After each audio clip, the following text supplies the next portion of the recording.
बच्चों, कैसे हैं आप सभी। आशा उम्मीद करते हैं आप सभी अच्छे होंगे, आपकी पढ़ाई अच्छी चल रही होगी। सभी हमारे तारों की तरह टिमटिमाते हुए नन्हे मुन्ने बच्चों का स्वागत है अपने YouTube चैनल दीप दृष्टि पाठशाला में। बच्चों, आज जो हम लोग इस सेशन में, इस वीडियो में जो भी हम लोग कवर करने वाले हैं, वो हम लोग कवर करने वाले हैं साइंस का क्लास।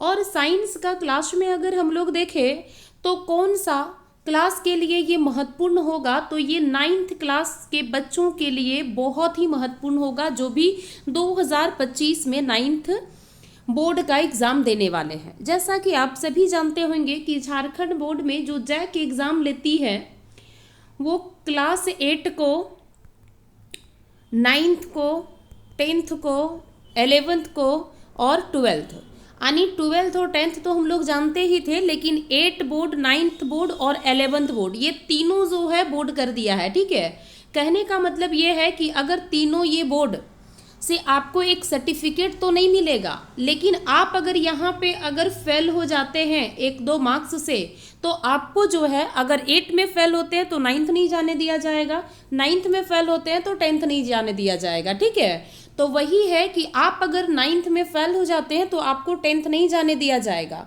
अगर 10th में फेल होते हैं तो 1 साल आपका बर्बाद होगा, 9th में भी फेल होते हैं तो आपका 1 साल बर्बाद होगा। ठीक है, इसीलिए ध्यान से 9th क्लास के बच्चों से मेरा यही अपील रहेगा कि आप लोग जो है थोड़ा सा सीरियस होइए और इसको समझिए, क्योंकि यहाँ पे भी अगर आप फेल होते हैं तो आपको 10th बोर्ड नहीं एग्ज़ाम दिया जाएगा, यानी 10th क्लास ही आपको प्रमोट नहीं किया जाएगा।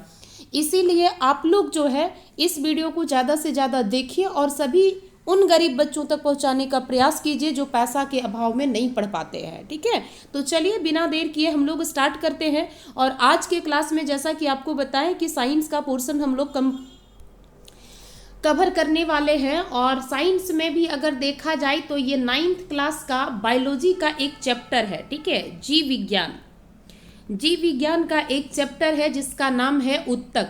ठीक है, क्या है उसका नाम? उत्तक।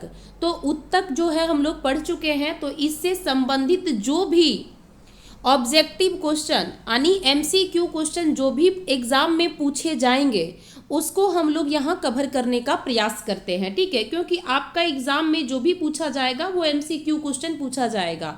ठीक है, OMR बेस्ड जो है वो एग्जाम होगा और MCQ क्वेश्चन रहेगा।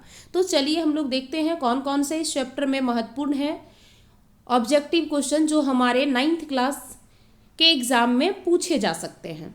जैसा कि आपको स्क्रीन पर दिखाई दे रहा होगा पहला क्वेश्चन, और पहला क्वेश्चन यहाँ पे है, और पहला क्वेश्चन कह रहा है कि 2 न्यूरॉनों के डेंड्राइट्स के मिलन स्थल को क्या कहते हैं। एक सेकेंड, कलर चेंज कर लेते हैं। क्या कह रहा है कि 2 न्यूरॉन है, ठीक है, उसके जो डेंड्राइट्स हैं उसके मिलन स्थल को क्या कहते हैं। माइलिन शीथ कहते हैं, रेनवियर्स नोड कहते हैं, अंतःग्रथन कहते हैं या फिर डेंड्रोन कहते हैं। ठीक है, तो इसका राइट आंसर जो होगा, ये राइट आंसर आपका ऑप्शन नंबर C हो जाएगा।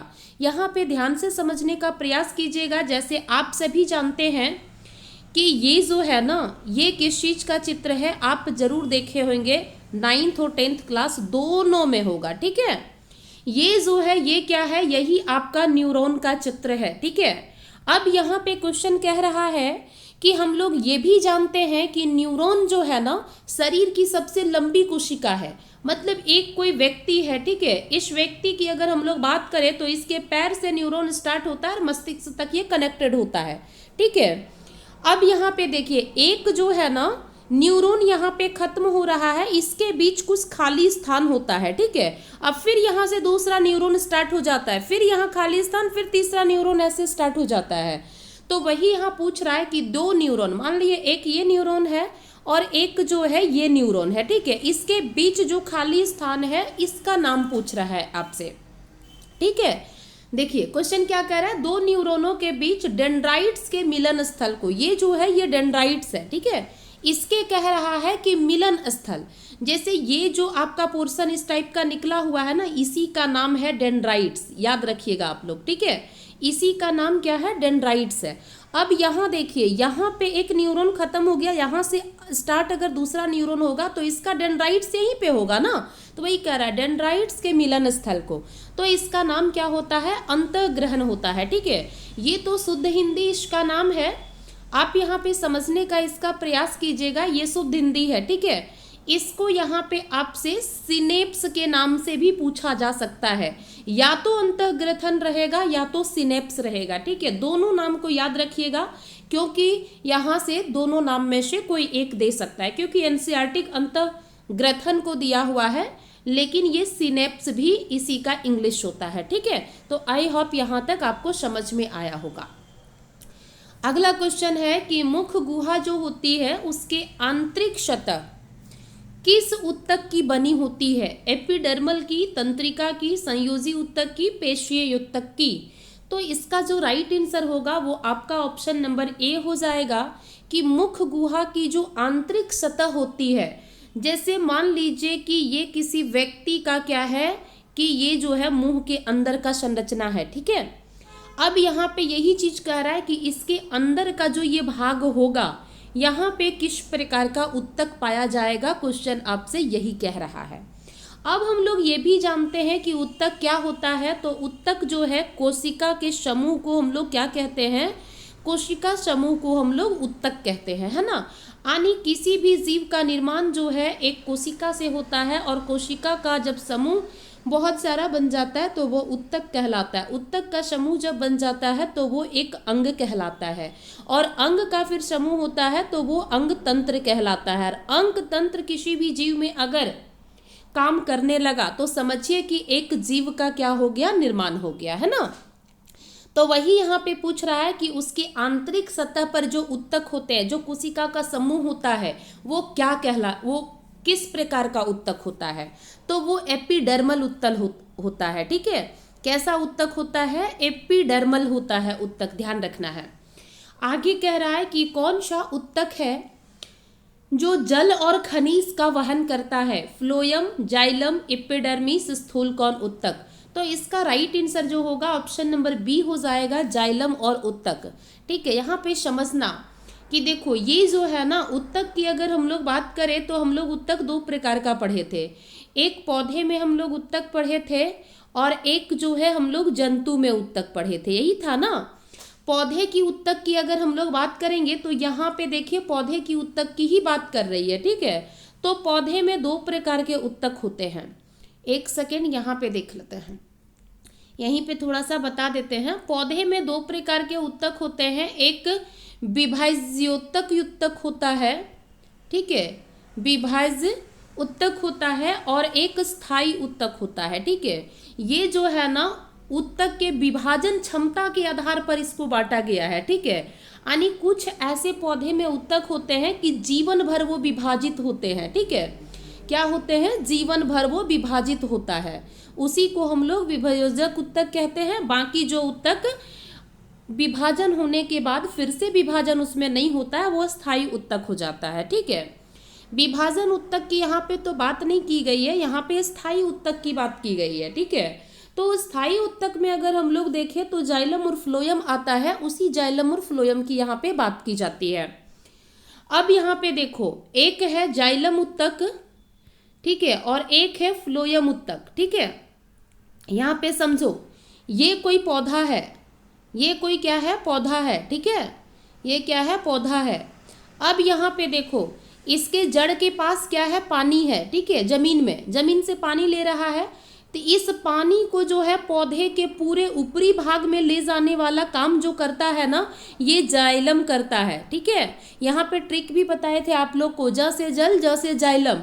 अब हम लोग जानते हैं कि जमीन के नीचे क्या होता है, खनिज लवण होते हैं, इस खनिज लवण को भी पानी के सहारे जो है पूरे पौधे में ये क्या करता है, पहुंचाने का काम करता है, ठीक है।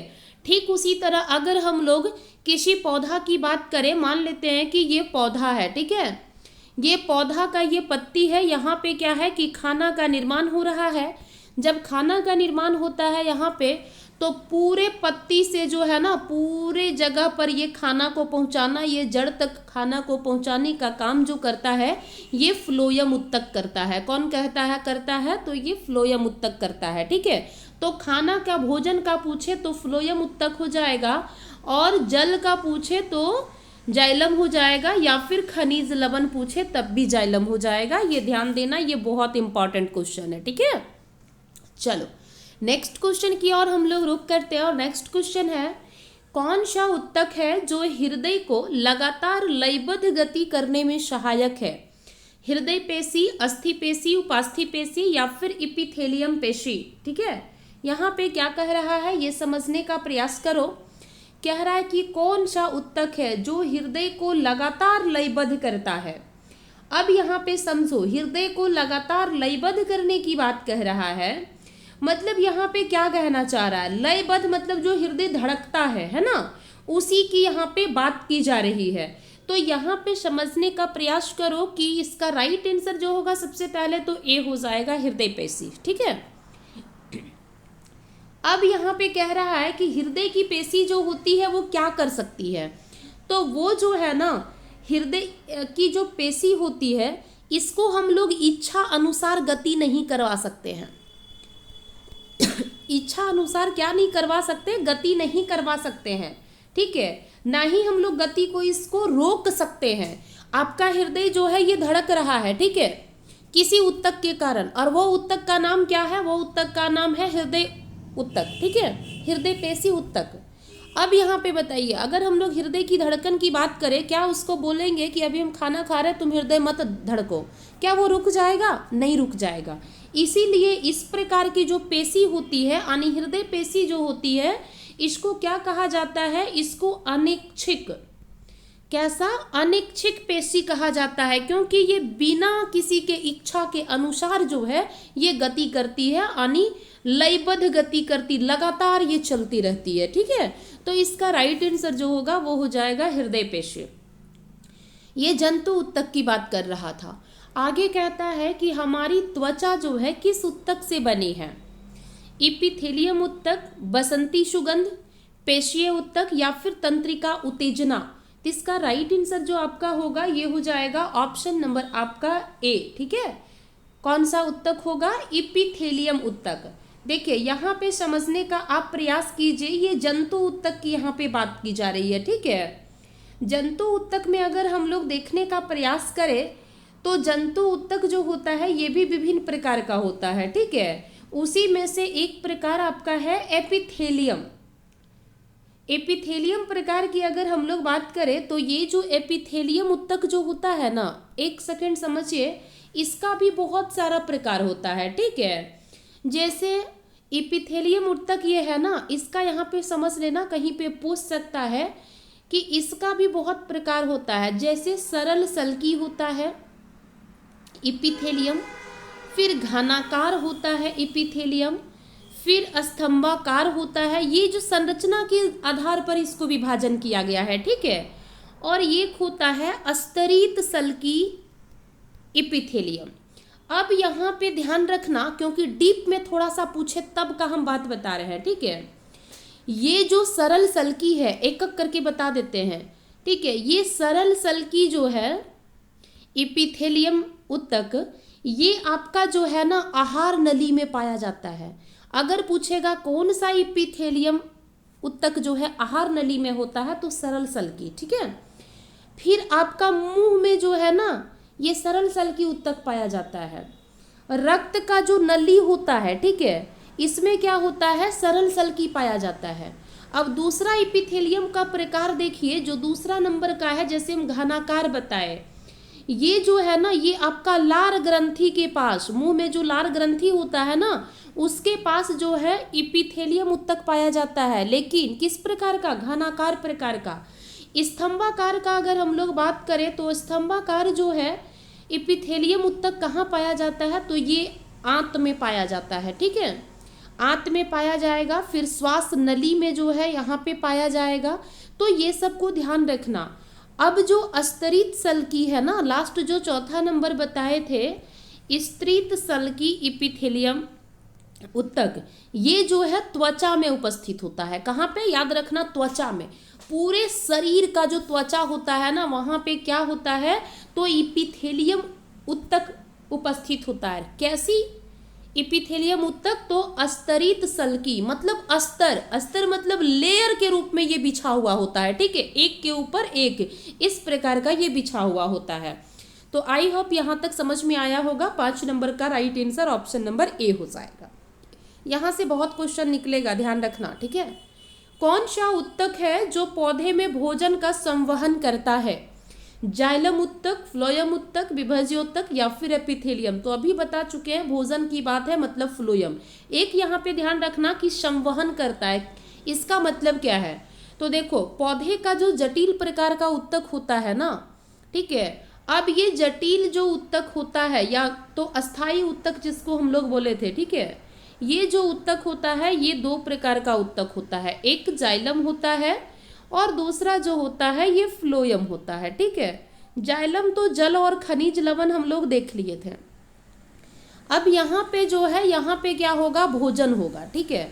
तो हम ये क्या बोले थे कि जल जो है और खनिज लवण को जाइलम पूरे पौधे में पहुंचाने का काम करता है और फ्लोयम भोजन को पहुंचाने का काम करता है। तो ये क्या करता है, एक तरह से देखा जाए तो संवहन का काम करता है, मतलब ले जाने ले आने का काम करता है, कनेक्टिविटी का काम करता है ना। तो इसीलिए इन दोनों जो उत्तक पौधे में होते हैं, इसको किस प्रकार का उत्तक कहा जाता है, संवहन उत्तक। पूछ सकता है यहाँ से क्वेश्चन कि पौधे में संवहन उत्तक किसे कहते हैं, तो संवहन उत्तक किसको कहेंगे, जाइलम को और फ्लोयम दोनों को कहेंगे, है ना। जाइलम जल को पहुंचाने का, खनिज लवण पहुंचाने का काम करता है और फ्लोयम भोजन को। चलो नेक्स्ट क्वेश्चन की ओर बढ़े हम लोग, और नेक्स्ट क्वेश्चन है, लिग्निन नामक रासायनिक पदार्थ पाया जाता है फ्लोयम में, जाइलम में, दृढ़ उत्तक में, मुदुत्तक में, किस में पाया जाता है, इसको समझो। तो इसका राइट आंसर जो आपका हो जाएगा वो क्या हो जाएगा, इसका राइट आंसर जो होगा वो होगा दृढ़ उत्तक, ठीक है। देखिए ये जो दृढ़ उत्तक होता है ना, वो कुछ इस प्रकार का होता है, ठीक है, और इसके जो है ना चारों ओर जो है लिग्निन का एक परत बन जाता है, और ये जो लिग्निन होता है ये जो है ये एक प्रकार का रासायनिक पदार्थ होता है, बहुत मजबूत रासायनिक पदार्थ होता है, ठीक है। इसको समझने का प्रयास करना, कैसा रासायनिक पदार्थ होता है, तो ये बहुत मजबूत रासायनिक पदार्थ होता है। पूछा जा सकता है इसको अलग से भी क्वेश्चन करके, ठीक है। तो यहाँ पे समझना, ये जो लिग्निन की हम लोग बात कर रहे हैं ना, ये लिग्निन जो होता है ये कैसा उत्तक होता है, तो दृढ़ प्रकार का उत्तक। इसी को इंग्लिश में कहा जाता है स्क्लेरेन लेरेन काइमा, ठीक है। क्या कहा जाता है, कौन सा उत्तक, स्क्लेरेन काइमा। ये भी पूछ सकता है कि स्क्लेरेन काइमा में किस प्रकार का रासायनिक पदार्थ पाया जाता है, तो कैसा रासायनिक पदार्थ, तो याद रखिएगा लिग्निन रासायनिक पदार्थ। ये क्या करता है, तो यहाँ से समझिए कि ये जो लिग्निन होता है ना, इसका काम क्या है, तो इसका काम है पौधे को कठोरता प्रदान करना। क्या करना, पौधे जो होते हैं उसको कठोरता प्रदान करना। और ध्यान देना, ये जो होता है ना दृढ़ उत्तक या तो स्क्लेरेन काइमा उत्तक जो होता है जिसमें लिग्निन रासायनिक पदार्थ पाया जाता है, ये किस प्रकार का उत्तक होता है, तो ये मृत उत्तक होता है, ध्यान देना, ठीक है। पूछ सकता है इनमें से कौन सा मृत उत्तक है पौधे में, तो दृढ़ उत्तक जो होता है ये मृत उत्तक होता है, या फिर इंग्लिश में स्क्लेरेन काइमा, ठीक है। अब यहाँ से अगर हम लोग आगे बढ़े तो अगला क्वेश्चन हम लोगों का क्या है, अगला क्वेश्चन है, निम्न में से सरल स्थायी उत्तक कौन है। सरल स्थायी उत्तक की यहाँ पे बात कर रही है, वो चीज़ को याद रखिएगा, ठीक है। अब यहाँ से देखिए ऑप्शन आपके सामने है, मुदुत्तक, स्थूलकोण उत्तक, दृढ़ उत्तक हो गया, और फिर विभज्य उत्तक हो गया, ठीक है। यहाँ पे 2 बार ये हो गया है, इसको काट दीजिए। अब यहाँ पे समझिए, आपको यहाँ पे हम क्या बताए थे, आपको यहाँ पे हम बताए थे कि जो पौधा होता है ना, 1 सेकेंड इसको समझ लो ज़्यादा बेहतर होगा। जो पौधा होता है उसमें 2 प्रकार के उत्तक पाए जाते हैं, ठीक है। एक तो आपको हम बताए कि विभाज्य उत्तक होता है, और दूसरा जो आपका होता है वो दूसरा क्या होता है, दूसरा आपका होता है अस्थाई उत्तक, ठीक है। अब ये जो विभाज्य उत्तक होता है ये 3 प्रकार का होता है, ठीक है। कौन कौन सा प्रकार होता है? तो ये होता है शीर्षस्थ, ध्यान दीजिएगा, विभाज्य उत्तक। दूसरा जो है हो जाएगा अंतःविष्ट विभाज्य उत्तक, और तीसरा जो होगा ये पार्श्व विभाज्य उत्तक होता है, ठीक है, समझिए। अब स्थायी जो होता है उत्तक ये भी 2 प्रकार का होता है। कितने प्रकार का होता है? तो ये भी 2 प्रकार का होता है। 2 प्रकार का कौन कौन सा होता है? तो एक सरल होता है और दूसरा जो होता है ये जटिल होता है, ठीक है। एक सरल उत्तक होता है, एक जटिल होता है, और यही जटिल अस्थाई उत्तक का भाग होता है जाइलम और फ्लोयम, ध्यान देना है, ठीक है। तो अब यहाँ पे जो सरल है ना, यही सरल जो है 3 भाग में विभाजित होता है, जो कि अभी हम लोग इसको बता चुके हैं आपको कि पैरेन्काइमा। एक सेकेंड, अब देखो अस्थाई उत्तक यहाँ पे बता देते हैं। अस्थाई उत्तक 2 तरह का, एक जटिल स्थाई जिसका हम क्या बताएं, पैरेन्काइमा, जाइलम और फ्लोयम, है ना, इसको शॉर्ट से लिखे हुए हैं।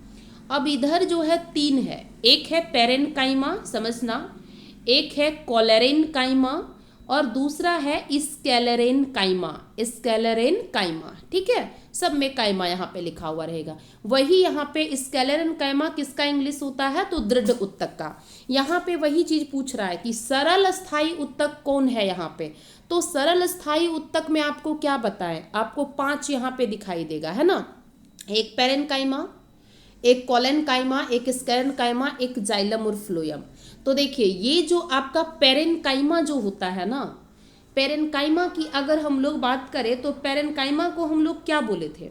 सबसे पहले इसका दोनों का नाम समझना होगा, ठीक है, क्योंकि यहाँ से जो है ना ये नाम का बहुत बड़ा चक्कर लगाता है, क्योंकि यहाँ से कभी कभी जो है इंग्लिश वाला दे देगा और कभी कभी क्या है वो हिंदी वाला भी दे देगा, ठीक है। तो उसको समझने का यहाँ पे प्रयास करना।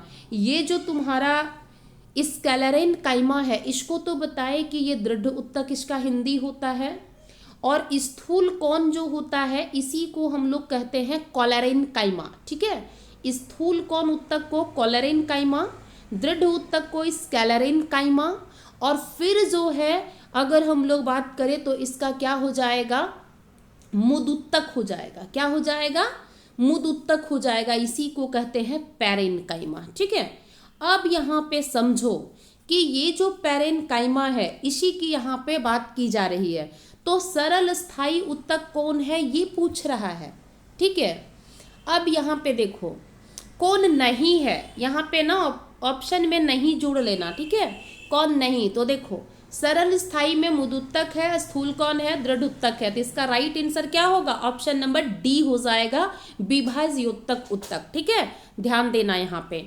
इसका यहाँ पे जो है ना क्वेश्चन थोड़ा चेंज कर लो, निम्न में से कौन सरल स्थायी उत्तक यहाँ पे जुड़ेगा नहीं है, ठीक है। तो हम लोग देखें कि ये तो है सरल स्थायी, ये भी है, ये भी है, यानी विभाज्य उत्तक जो है ये नहीं है, ठीक है। तो इसका right answer option number D हो जाएगा। चलो नेक्स्ट की ओर हम लोग बात करें तो है 2 अस्थियों को जोड़ने वाले उत्तक क्या कहलाते हैं? लिगामेंट, टेंडन, रक्त या फिर सरल उत्तक।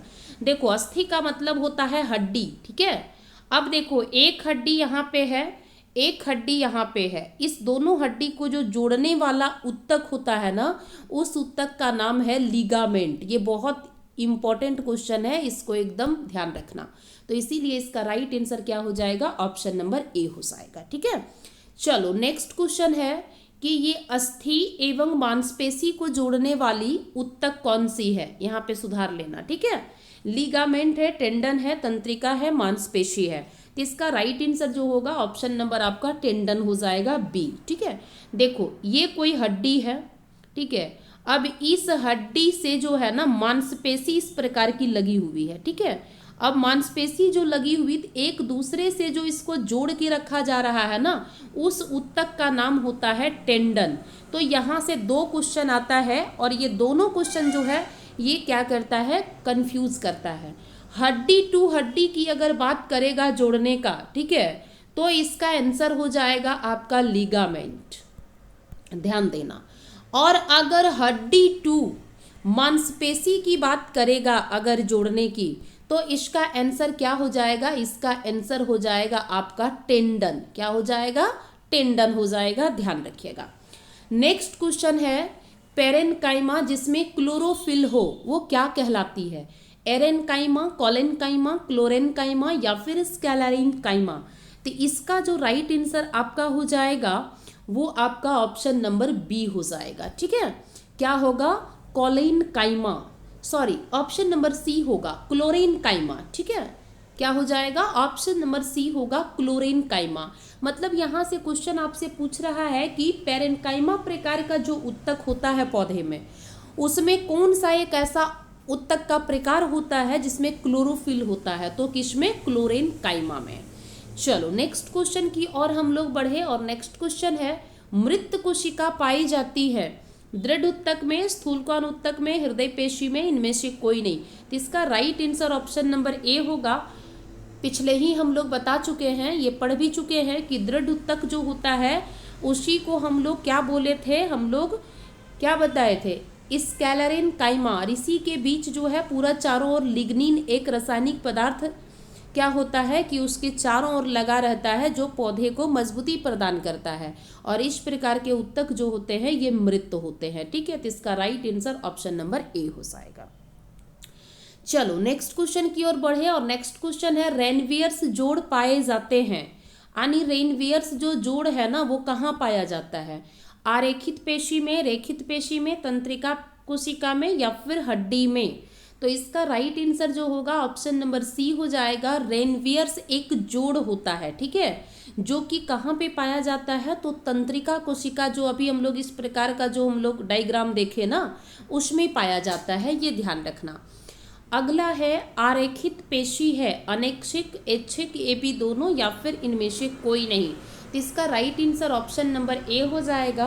अरेखित यानी जो है बिना रेखा का जो पेशी होती है, ठीक है, वो अनैच्छिक पेशी होती है, यानी इस पर कोई प्रकार का इच्छा हमारा नहीं चलता है। चलो नेक्स्ट क्वेश्चन की और हम लोग बढ़े, और नेक्स्ट क्वेश्चन क्या है? कह रहा है कि रक्त में पाई जाने वाली जो तर्की रूपी या फिर केंद्रक युक्त कोशिका होता है उसका नाम क्या है? उसका नाम प्लेटलेट्स है, प्लाज्मा है, लाल रक्त कोशिका है या फिर श्वेत रक्त कोशिका है?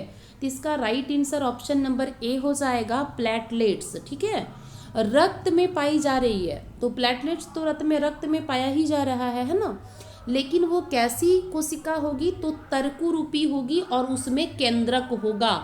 मतलब एक ऐसा कोशिका जिसमें केंद्रक होगा और उसका आकार जो होगा तर्कु के रूप में होगा। ठीक है, अब वो जो पाया जाता है वो रक्त के किस उत्तक में? तो प्लेटलेट्स में, ध्यान रखना है। चलो नेक्स्ट की ओर हम लोग बढ़े कि हृदय पेशियां किस प्रकार की पेशियां हैं। तो अभी हम लोग देख चुके थे कि हृदय की पेशियां जो होती है वो ऐच्छिक होती है, अनैच्छिक होती है, ए बी दोनों होती है या फिर इनमें से कोई नहीं होती है। तो हृदय की पेशियां जो होती है वो अनैच्छिक पेशी होती है। अगला क्वेश्चन है निम्न में से कौन तंत्रिका उत्तक का भाग नहीं है? डेंड्राइट्स, साइटोन, एक्सोन या फिर लिग्निन? ठीक है, तो इसका राइट आंसर होगा लिग्निन। जैसा कि अभी हम बता चुके हैं, लिग्निन एक क्या है? रासायनिक पदार्थ है जो कि उत्तक में पाया जाता है, स्कैलरीन्काइमा में, दृढ़ उत्तक में।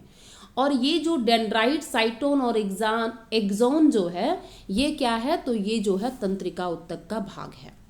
चलो नेक्स्ट क्वेश्चन की ओर बढ़े हम लोग, और नेक्स्ट क्वेश्चन है हमारे शरीर में गति के लिए उत्तरदायी उत्तक कौन सा है? जो गति हमारे शरीर में करवाता है, हमारा हाथ जो है गति करता है, हमारा पैर गति करता है, हमारा शरीर गति करता है, हमारे शरीर के अंदर अंग गति करते हैं, कौन सा उत्तक के कारण?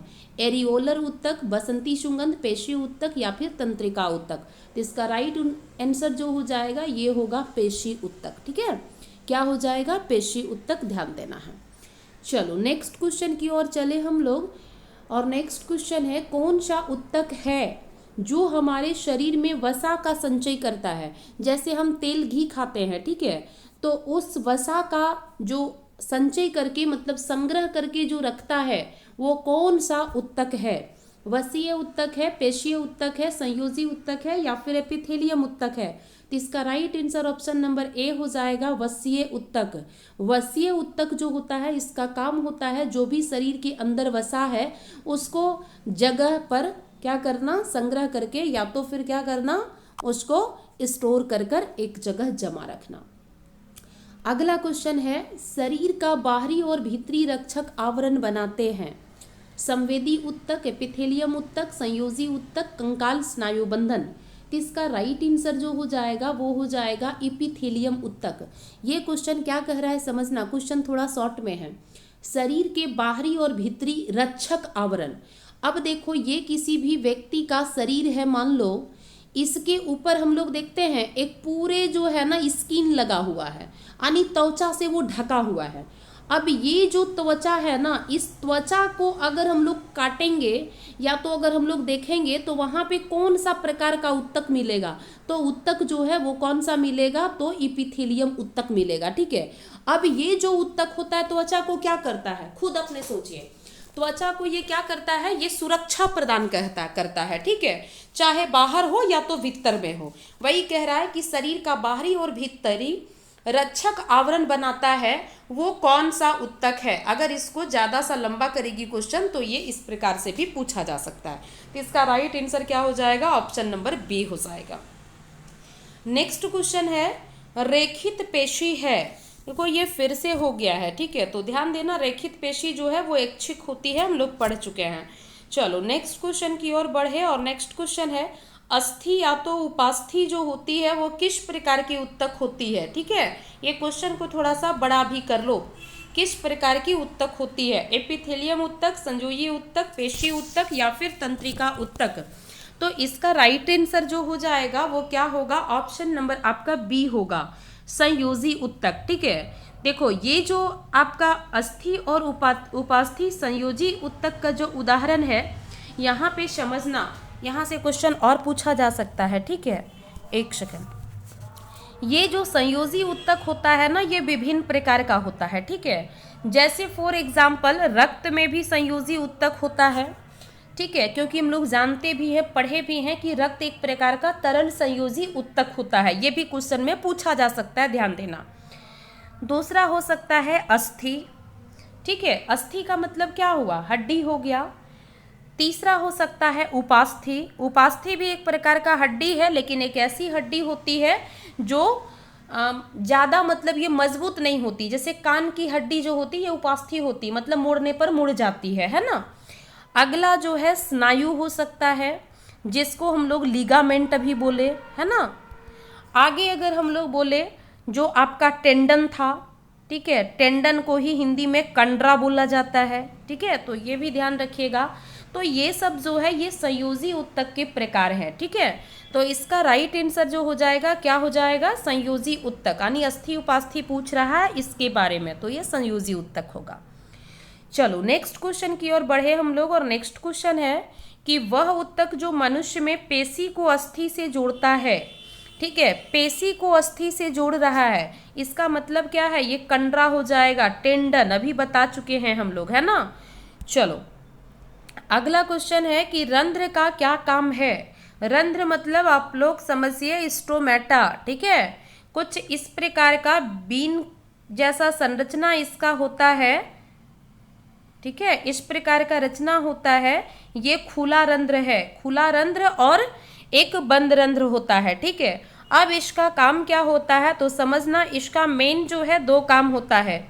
एक गैसों का आदान प्रदान जो पौधे में होता है वो इसी के कारण होता है, और दूसरा काम जो इसका है ये है वाष्पोत्सर्जन। ठीक है, वाष्पोत्सर्जन का मतलब क्या हो गया कि मान लो कि पौधे में बहुत अधिक पानी हो गया। ठीक है, तो वाष्प के रूप में जो है वो पानी पौधे से बाहर निकल जाएंगी। ठीक है, तो इसका right answer option number C हो जाएगा। रंध्र का काम पूछेगा, एकदम आंख बंद करके दो काम को जाना, एक पौधे में गैसों का आदान प्रदान और दूसरा वाष्पोत्सर्जन का काम। ठीक है, चलो नेक्स्ट क्वेश्चन है, और नेक्स्ट क्वेश्चन है हम लोग के सामने कि निम्न में से कौन जाइलम का भाग नहीं है।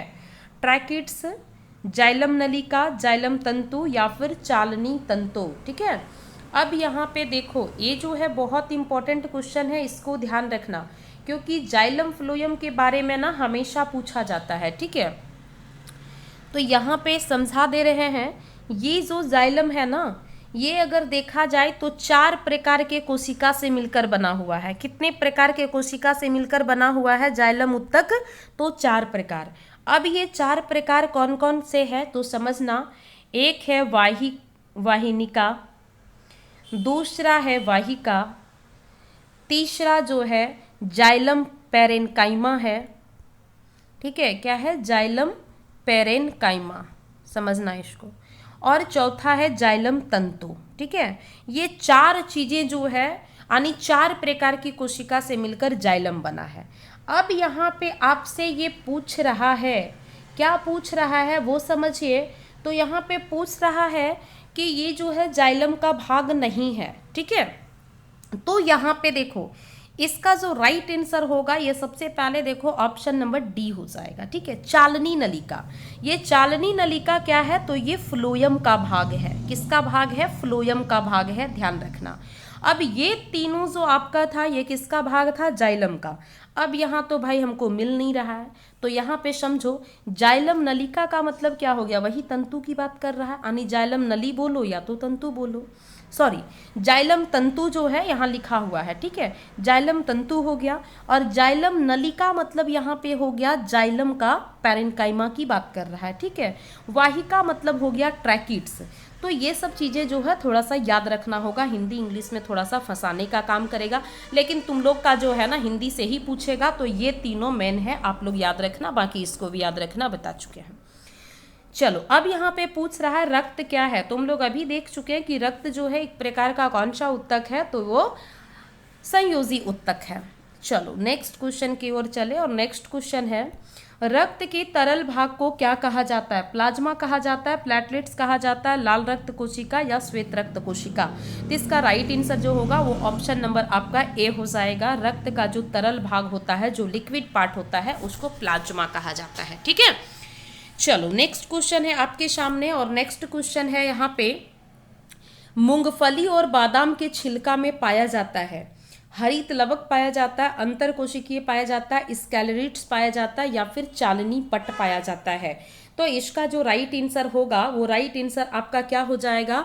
तो स्कैलरेन क्या हो जाएगा? स्कैलरिट्स हो जाएगा, ठीक है। ऑप्शन नंबर जो है वो सी होगा। अब यहाँ पे समझने का प्रयास करना, ठीक है। तुम लोग को हम पहले ही बता चुके थे कि विभाज्य उत्तक जो है ये 3 प्रकार का है, ठीक है। उसी में कौन कौन था? तो शॉर्ट में लिखते हैं, पैरेन्काइमा था, स्कैलरेन्काइमा था, और कॉलरेन्काइमा था, ठीक है।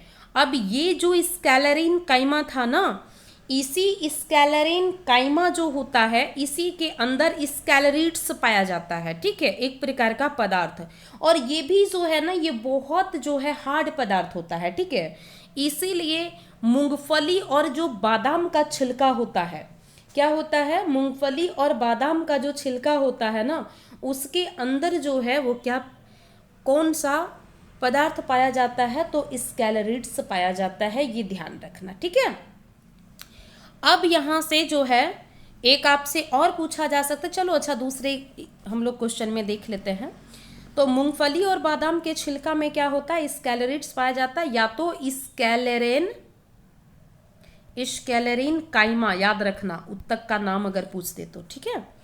चलो अब यहाँ पे क्वेश्चन कह रहा है कि ट्रेकिया और अंडवाहिनी में पाए जाने वाले उत्तक कौन सा है? ट्रेकिया मतलब ये जो श्वास नली के नीचे वाला ऐसे पोर्शन रहता है ना, और अंडवाहिनी जहाँ पे फीमेल का जो ये पार्ट होता है ना, तुम लोग को तो ये बता चुके थे हम, फीमेल का ये जो पार्ट होता है जहाँ पे अंडे का निर्माण होता है, गर्भाशय, ठीक है, उसको हम लोग क्या कहते हैं? तो उसको कह रहा है कि ये जो पूरा है ये गर्भाशय कहलाता है।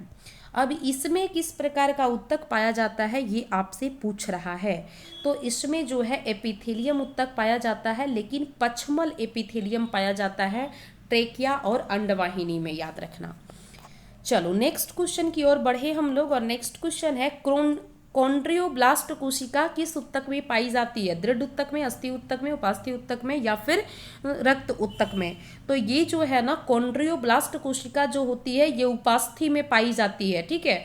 जैसे अभी हम बताएं ना कि ये हड्डी का ही प्रकार होता है उपास्थि, लेकिन एक ऐसी प्रकार की उपास्थि जो मुड़ने पर ये मुड़ सकती है। जैसे कान की हड्डी जो है किसका एग्जाम्पल है, उदाहरण उपास्थि का है, क्योंकि जब हम लोग कान को मुड़ते हैं तो वो मुड़ जाती है, यानी मुलायम वो हड्डी होती है, ठीक है। मुलायम हड्डी जो होती है वही उपास्थि कहलाती है। अब ये जो उपास्थि है ना ये किस प्रकार की कोशिका से मिलकर बनी है? तो कॉन्ड्रियोब्लास्ट कोशिका से मिलकर बनी है। इसीलिए पूछ रहा है क्वेश्चन कि कॉन्ड्रियोब्लास्ट कोशिका किस ऊतक में पाई जाती है? तो किस ऊतक में? उपास्थि ऊतक में, ध्यान रखना है। चलो आगे है, कॉर्क कोशिकाओं में पाया जाता है, ठीक है। अब एक प्रकार का जो है कॉर्क कोशिका पौधे में होता है। अब उसमें पूछ रहा है क्या पाया जाता है? लेटेक्स पाया जाता है, सेलुलोज पाया जाता है, सुबेरीन पाया जाता है या फिर लिग्निन पाया जाता है? तो इसका right answer option number C होगा। कॉर्क कोशिका जो होता है पौधे में उसमें सुबेरीन नाम का रासायनिक पदार्थ पाया जाता है, ठीक है। जैसे स्कैलरिन काइमा में लिग्निन था, उसी तरह कॉर्क कोशिका में सुबेरीन नामक रासायनिक पदार्थ पाया जाता है, ध्यान रखना। चलो नेक्स्ट क्वेश्चन की ओर बढ़े हम लोग, और नेक्स्ट क्वेश्चन कह रहा है, ये तो वही वाला क्वेश्चन आ गया, ठीक है। तो ध्यान रखना, यहाँ पे ध्यान रखो ट्रेकिट्स को ही वाहिका बोलते हैं, ठीक है। चलो नेक्स्ट क्वेश्चन की ओर बढ़े हम लोग, और नेक्स्ट क्वेश्चन है, अच्छा ये फिर से रिपीट हो गया है, ओह माय गॉड। चलो यहाँ से अलग है, ठीक है, छोड़ो उसको, हम लोग स्किप कर दिए। अगला क्वेश्चन क्या कह रहा है समझो। तो अगला क्वेश्चन कह रहा है कि तना के शीर्षस्थ भाग में कौन सा ऊतक पाया जाता है? विभाज्य ऊतक, कॉलरिन काइमा, स्कैलरिन काइमा या तो फिर विभाज्य ऊतक। यहाँ पे देखो, यहाँ पे पैरेन काइमा कर लो, ठीक है, क्योंकि ये जो है रॉन्ग ऑप्शन है। अब यहाँ पे समझने का प्रयास करो, इसी क्वेश्चन में सारा कुछ समझाने का हम प्रयास करते हैं, ठीक है। ये जो है ना हम तुमको बता चुके हैं कि पौधे में जो है दो प्रकार के ऊतक होते हैं, एक जो है अस्थायी ऊतक होता है और एक विभाज्य ऊतक होता है, ठीक है। अब विभाज्य ऊतक बताएं कि 3 प्रकार का होता है। ये मान लो कि कोई तना है, ठीक है, ये क्या है, ये कोई तना है, ठीक है, ये क्या है, कोई तना है, ठीक है। अब ये जो तना है ना, और ये जो है इधर मान लेते हैं हम जड़ है, ठीक है। अब ये तना का ये जो ऊपर वाला भाग जो होता है ना, यहाँ पे जो है ना कौन सा विभाज्य ऊतक होता है? तो शीर्षस्थ होता है, क्योंकि शीर्षस्थ का मतलब ही हो गया एकदम टॉप मोस्ट पर, मतलब उसके शीर्ष पर, ठीक है। तो ये जो सबसे पहले तो विभाज्य ऊतक जो होता है ये विभाजन क्षमता के अनुसार पर इसको बांटा गया है। अब ये 3 प्रकार के होते हैं। अब ये जैसे मान लो कि शीर्षस्थ विभाज्य ऊतक जो है ये तना के शीर्ष भाग में हुआ। अब जैसे मान लो ये जड़ है, इसका शीर्ष भाग तो यही होगा ना, नीचे वाला पोर्शन ना, क्योंकि यही ना आगे ये बढ़ेगा और वृद्धि करेगा, क्योंकि विभाज्य ऊतक का दूसरा नाम वृद्धि ऊतक हम लोग कह सकते हैं, क्योंकि जब वो विभाजन होता है तो वृद्धि करेगा ही, जाहिर सी बात है। तो ये जो है यहाँ पे भी जो है ये जड़ के जो भी जहाँ पे विभाजन होके ये आगे बढ़ने की कोशिश करेगा, वृद्धि करेगा जड़ का, वो शीर्षस्थ विभाज्य ऊतक वहाँ पे पाया जाएगा। अब यहाँ पे समझना, इसके जो किनारे किनारे पर ऐसे जो होते हैं, ठीक है, यहाँ पे जो विभाजन होता है ऊतक का, ये ऊतक जो कहलाता है ये पार्श्व विभाज्य ऊतक कहलाता है। और ये जो आपका जो पर्व संधि दिखता है ना, ये जो पर्व संधि गांठ जो दिखता है, जैसे आप पौधे में दिखे होंगे, इसके पास जो है इस टाइप का यहाँ पे जो एक ऊतक होता है विभाज्य ऊतक, इसी को कहा जाता है आपका अंतःविष्ट ऊतक। कौन सा? अंतःविष्ट विभाज्य ऊतक। तो ये 3 प्रकार का होता है। तो तना का शीर्ष भाग बोल रहा है, तो शीर्ष भाग में सबसे पहले तो यहाँ नाम नहीं दिया है, तो जाहिर सी बात है कि विभाज्य ऊतक इसका right answer option number A हो जाएगा, है ना। चलो नेक्स्ट ऑप्शन में चले हम लोग क्वेश्चन में। तो कह रहा है कि किस ऊतक के विभाजन से पौधे की लंबाई बढ़ती है? अभी आपको बता चुके हैं, शीर्ष भाग में है, ये विभाजन होगा तो लंबाई ही बढ़ेगा, तो ये इसका right answer option number A हो जाएगा, विभाज्य ऊतक। अगला क्वेश्चन आपके सामने है, और अगला क्वेश्चन क्या है ये समझने का प्रयास कीजिए कि पौधे की जो लंबाई होती है, ठीक है, पौधे की लंबाई में वृद्धि जो होती है किस उत्तक की क्रियाशीलता के कारण होती है?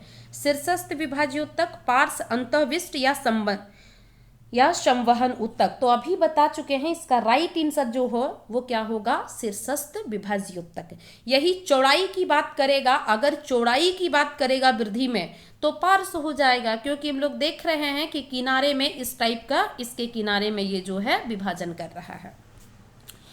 चलो नेक्स्ट क्वेश्चन की ओर बढ़े, और नेक्स्ट क्वेश्चन है कि किस प्रकार के उत्तकों की क्रियाशीलता के कारण पौधा में वार्षिक वलय बनता है? संवहन उत्तक के कारण, पार्श्व विभाज्योत्तक के कारण, शीर्षस्थ विभाज्योत्तक या फिर दृढ़ उत्तक। तो इसका जो राइट आंसर होगा वो आपका क्या हो जाएगा? पार्श्व विभाज्योत्तक। क्या होगा? पार्श्व विभाज्योत्तक। चलो इसको थोड़ा सा समझा देते हैं। ये वार्षिक वलय क्या है समझना। ये वार्षिक वलय किसी भी पौधा अगर है, ठीक है, उसका अगर हम लोग उम्र जानना है, जैसे हम लोगों का उम्र है उसी तरह पौधों का भी उम्र है, ठीक है। अगर उम्र जानना हो तो कैसे लोग इसका पता लगाता है? इसका पता लगाने के लिए पौधे का वार्षिक जो वलय होता है ना, उसको लोग जो है काउंट करते हैं, ठीक है। उसके बाद जितना वार्षिक वलय उसके अंदर होगा उतना ही उस पौधे की उम्र हो जाएगी। अगर मान लेते हैं कि एक ये पौधा है, इसकी वार्षिक वलय जो है ये 5 है, तो इसका उम्र क्या हो जाएगा? 5 साल हो जाएगा। अब यहाँ पे समझना, एक पौधा के अगर लकड़ी को काटते हो तो बीच वाला पोर्शन में देखना कुछ इस टाइप का जो है रिंग जैसा रचना जो है तुमको साफ नजर आएगा, ठीक है, इस प्रकार का। यही इसका वार्षिक वलय है। 1 साल का ये, 2 साल का ये, 3 साल का ये, 4 साल का ये, 5 साल का ये, 6 साल का ये, ठीक है। तो वही कह रहा है कि कौन सा उत्तक की क्रियाशीलता होती है जिसके कारण वार्षिक वलय बनते हैं? तो पार्श्व विभाज्योत्तक। अभी आपको बताएं कि ये तना मान लीजिए इधर साइड में जो विभाजन होकर वृद्धि करवाता है, तो ये जो है चौड़ाई को वृद्धि करवाता है, और इसी को अगर हम लोग इस प्रकार में अगर गोल में काट दे तो ये रचना दिखेगा, ठीक है। तो वही कह रहा पार्श्व विभाज्योत्तक। चलो नेक्स्ट क्वेश्चन की ओर बढ़े हम लोग, और नेक्स्ट क्वेश्चन है हम लोगों का, पौधे में जड़ तने की मोटाई किस उत्तक के कारण बढ़ती है? कैम्बियम के कारण, संवहन उत्तक के कारण, दृढ़ उत्तक के कारण, इनमें से कोई नहीं। तो तने और जड़ जो होता है उसकी मोटाई जो होती है कैम्बियम के कारण बढ़ती है, ये चीज ध्यान रखना, ठीक है। अगला है, मुदुत्तक की कोशिकाओं के बीच पाए जाते हैं अंतर कोशिकीय स्थान, लिग्निन, सुबेरिन तंतु। तो इसका राइट आंसर ऑप्शन नंबर क्या हो जाएगा? ए हो जाएगा, ठीक है। मुदुत्तक कोशिका, मुदुत्तक कोशिका मतलब पेरेनकाइमा की बात कर रहा है, ध्यान रखना है। पेरेनकाइमा जो होता है ना, इस कोशिका के बीच जो है ना काफ़ी जो है खाली स्थान देखने को मिलता है, ठीक है। ये जैसे हो गया, ठीक है, काफ़ी खाली स्थान देखने को मिलता है, इसी को कहा जाता है अंतर कोशिकीय स्थान, ठीक है। तो इसका right answer option number A हो जाएगा। अगला है, जिस मुदुत्तक की कोशिकाओं में हरित लवक पाया जाता है उसे कहते हैं दृढ़ उत्तक, क्लोरेनकाइमा, पर्णहरित, स्थूल उत्तक। तो इसका राइट आंसर हो जाएगा क्लोरेनकाइमा, ऑप्शन नंबर बी, ऊपर में हम लोग देख चुके हैं। अगला है, नारियल का रेशा किस उत्तक का बना होता है? संवहन उत्तक का, दृढ़ उत्तक का, विभाज्य उत्तक का, या फिर इनमें से कोई नहीं। तो इसका राइट आंसर जो हो जाएगा वो क्या हो जाएगा? दृढ़ उत्तक का। ध्यान रखना, ठीक है। दृढ़ उत्तक मतलब स्क्लेरेन काइमा की बात यहाँ पे की जा रही है। नारियल हो, बादाम हो, मूंगफली हो, सब में कौन सा उत्तक होता है? तो सब में क्या होता है? दृढ़ उत्तक होता है, यानी स्क्लेरेन काइमा। चलो नेक्स्ट क्वेश्चन की ओर बढ़े हम लोग, और नेक्स्ट क्वेश्चन है, थोड़ा सा देखो क्वेश्चन वही है लेकिन घुमा के एग्जाम में पूछा है तो आप लोग के सामने हम रखे हैं, ठीक है। कि पौधे की पत्तियों द्वारा बना हुआ जो भोजन होता है उसका संवहन पौधे के सभी भागों में कौन सा उत्तक करता है? जाइलम, फ्लोएम, विभाज्य उत्तक या पेरेनकाइमा। इसका राइट आंसर जो हो जाएगा वो क्या हो जाएगा? फ्लोएम हो जाएगा, है ना। यानी ऑप्शन नंबर बी जो होगा इसका राइट होगा, क्योंकि जाइलम से हम लोग जल और खनिज लवण देख चुके थे। चलो नेक्स्ट क्वेश्चन की ओर बढ़े हम लोग, और नेक्स्ट क्वेश्चन है, निम्न में से कौन सा फ्लोएम का भाग है? जाइलम का बता चुके हैं, फ्लोएम का समझ लीजिए। ट्रैकिड्स, वाहिका, चालनी नलिका, या फिर इनमें से कोई नहीं, ठीक है। तो फ्लोएम का भाग जो होगा वो क्या हो जाएगा? वो चालनी नलिका होगा, ठीक है। आपको हम पहले बता चुके हैं कि ट्रैकिड्स और वाहिका दोनों एक ही चीज है, जो कि किस में पाया जाता है, जाइलम में पाया जाता है। ठीक है, जाइलम कोशिका है ये सब। चालनी नलिका जो है ये फ्लोयम का भाग है। आगे देखिए, कह रहा है कि कौन सा फ्लोयम का भाग नहीं है, चालनी नलिका, सखी कोशिका, या फिर तंतु, या फिर स्नायु। तो इसका राइट आंसर होगा स्नायु। स्नायु मतलब क्या हो गया आपका, बता चुके थे। ठीक है, तो ये स्नायु जो है ये जंतु कोशिका है, ध्यान रखना, सॉरी जंतु कोशिका यानी जंतु उत्तक है ये। और यहाँ पे फ्लोयम का भाग पूछ रहा है, मतलब पौधे की उत्तक की बात कर रहा है। तो इसका right answer option number D हो जाएगा। ये जो चालनी नलिका है, सखी कोशिका और ये जो तंतु है, ये तीनों एकदम ध्यान रखिएगा कि ये फ्लोयम का भाग है, यहाँ से पूछ सकता है, ये बहुत वीवीआई क्वेश्चन है। ठीक है, चलो नेक्स्ट है, जाइलम और फ्लोयम किस प्रकार के उत्तक है, दृढ़ उत्तक है, मुदुत्तक है, संवहन उत्तक है, रच्छी स्नायुबंधी है। तो इसका राइट आंसर होगा जाइलम फ्लोयम जो है ये संवहन उत्तक है, क्योंकि ये पहुंचाने का काम करता है जल, खनिज, लवण और भोजन को। अगला क्वेश्चन है, जाइलम में उपस्थित जीवित कोशिका का नाम क्या है, ट्रैकिड्स है, जाइलम नलिका है, जाइलम तंतु है, जाइलम मुदुत्तक है। तो इसका राइट आंसर जो हो जाएगा वो क्या हो जाएगा, तो इसका जो आंसर होगा, एक सेकेंड, इसका जो राइट आंसर होगा वो हो जाएगा ऑप्शन नंबर डी। ठीक है, जाइलम मुदुत्तक, मतलब 4 प्रकार की कोशिका से मिलकर जो है ये जाइलम कोशिका, जाइलम उत्तक बना हुआ है। तो उसमें ट्रैकिड्स, जाइलम नलिका और जाइलम तंतु जो होता है ये मृत कोशिका होता है, ध्यान रखना। ठीक है, एक ही उसमें जाइलम मुदुत्तक होता है जो कैसी कोशिका होता है, तो वो जीवित कोशिका। यहाँ से भी क्वेश्चन पूछ सकता है। चलो नेक्स्ट क्वेश्चन है, और नेक्स्ट क्वेश्चन क्या है कि ट्रैकिड्स पाए जाते हैं जाइलम में, फ्लोयम में, वशीय उत्तक में, पेशीय उत्तक में। तो इसका आंसर जो हो जाएगा, ट्रैकिड्स अभी हम लोग देख लिए कि ये जाइलम में पाया जाता है। ठीक है, चलो नेक्स्ट क्वेश्चन है, निम्न में से कौन सा जाइलम का भाग नहीं है। तो ये क्वेश्चन हम लोग शायद देख चुके थे, चालनी नलिका जो होगा वो जाइलम का भाग नहीं होगा, यानी इसका right answer option number D हो जाएगा।